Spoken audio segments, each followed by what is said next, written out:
Tu veux vraiment savoir où j'habite ? Oui, dis-le-moi, même si je tremble face à toi, réclama Afi. D'accord, dit le diable. J'habite dans ton cœur. Quoi ?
Waouh! Monsieur Je sais tout! Regardez, c'est bien lui, c'est Monsieur Je sais tout. Oui, regardez! Les enfants, n'attirez pas l'attention. Génial! Waouh! Monsieur Je sais tout! Waouh! Un vieil homme jaloux, qui ne savait pas ce qu'il se passait, surgit. Que se passe-t-il encore? C'est quoi cet attroupement? Il avait des préjugés et des idées mauvaises dans sa tête. Il était en fait venu, car dans son cœur, il ne supportait pas de voir Monsieur Je sais tout briller plus que lui. C'est vrai, tant d'ego, tu crois tout savoir. Tu sais, dans la vie, il faut un peu être humble. Il y a des gens plus importants et meilleurs que toi. Ah, tu sais, tout le monde ne donne pas la même importance aux mêmes choses. Et personne n'est mieux qu'un autre. Nous sommes juste tous différents. Ce qui compte est de respecter ce qui est important pour les autres. L'homme vit une vérité dans ce qu'il venait de dire, mais ne voulait pas l'avouer. Le vieil homme narre souvent son histoire sur le diable. Et les hommes de sa génération, qui n'ont pas eu le même courage que lui, mettent la faute sur lui. Tu crois que tu sais tout sur tout. Hé hé hé, à mon tour. Est-ce que tu as dit à ces enfants pourquoi, Monsieur Je sais tout, tu n'as jamais réalisé ton rêve? L'homme voulait le blesser dans son estime. N'est-ce pas parce que tu n'as jamais été à la hauteur des examens? N'est-ce pas parce que tu n'as jamais été à la hauteur des examens? Monsieur Je sais tout a raté ses examens? Monsieur Je sais tout n'a pas raté ses examens. Il sait beaucoup plus de choses que vous.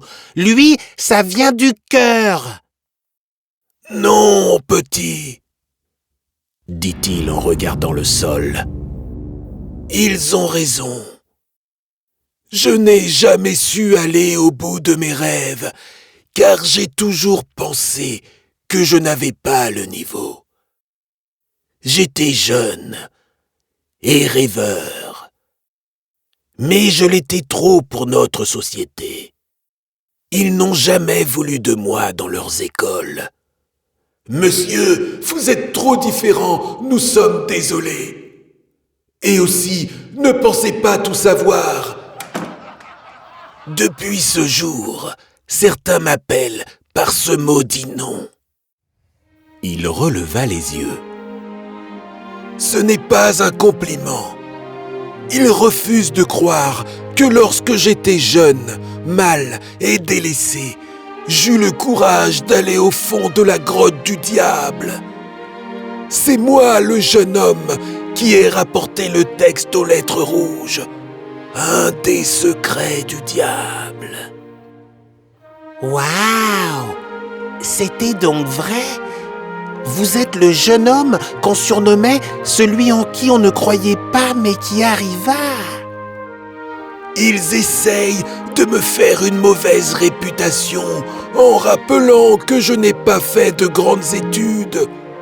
C'est ce que les gens font quand ils n'ont pas d'arguments face à ce qu'ils ne comprennent pas. L'enfant haussa les épaules, puis chuchota. Moi, je vous crois, monsieur. Vous êtes bien trop bon pour cette ville. Puis il repartit en courant vers la foule où se trouvaient ses parents. Mais maman, il est gentil. Regarde-le. Il ne ferait de mal à personne.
Grrr, je vais finir par devenir fou. Afi n'arrivait pas à trouver le sommeil.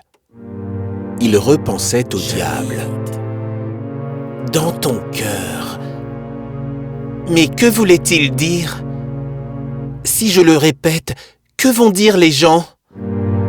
Satan ne dit pas la vérité. Il est le prince du mensonge. Je vais dormir et oublier le secret. Akin, au salon sur un fauteuil, se demande pourquoi Afi, en revenant, ne lui a rien dit. Il trouve que le comportement de son frère n'est pas normal. « Afi, cela ne te ressemble pas », pensa-t-il, tout en regardant en direction de la fenêtre. « Petit frère, m'ignores-tu? Mais que me caches-tu » Que va donc faire Akin? Comment va-t-il réagir en découvrant l'incroyable secret?